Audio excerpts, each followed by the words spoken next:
श्री स्वामी समर्थ. कशा आहेत मंडळी? बरे आहेत ना युट्यूब फॅमिली माझी? हा, बरेच पाहिजे हो सगळी. आपल्या नारळी पौर्णिमा येते ना, आपला मोठा सण असतो नारळी पौर्णिमा.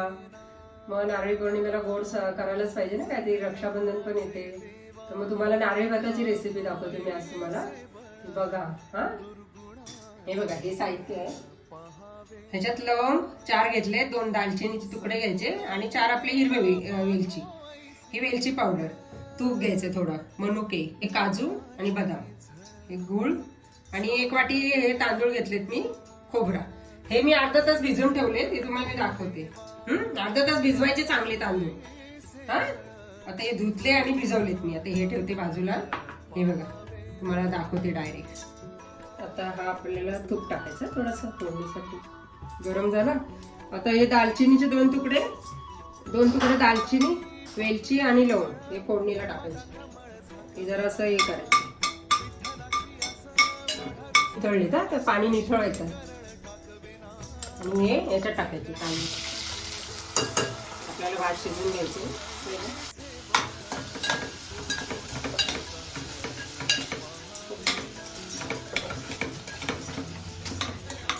त्याच्यात गरम पाणी टाकायचं भातामध्ये. थोडं गरम पाणी शिजण्यापुरतं टाकायचं. शिजवून घ्यायचं भाताचं. आता हा भात झाला शिजून आपला. हे आपलं जरासं गार करत ठेवायचं. आता याच्यात मी तूप टाकते. आता हा गूळ टाकायचा. आता याच्यात खोबरं टाकायचं. ड्रायफ्रूट पण टाकायचे त्याच्यात.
आता याच्यात आपण हा भात टाकायचा. भात टाकायचा, त्याच्यात ही वेलची पावडर.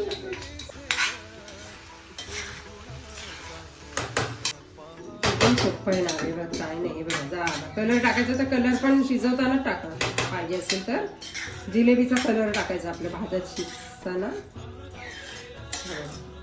थोडंसं हे करायचं, वाफ द्यायची थोडी. वाफ द्यायची.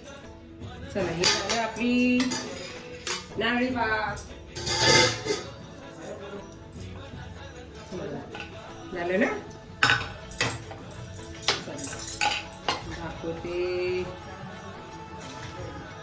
हा बघा मंडळी, नारळी भात. हा, तुम्ही पण करून बघा तरी नारळी भात रेसिपी. नारळी पौर्णिमा येते, रक्षाबंधन येते आपली.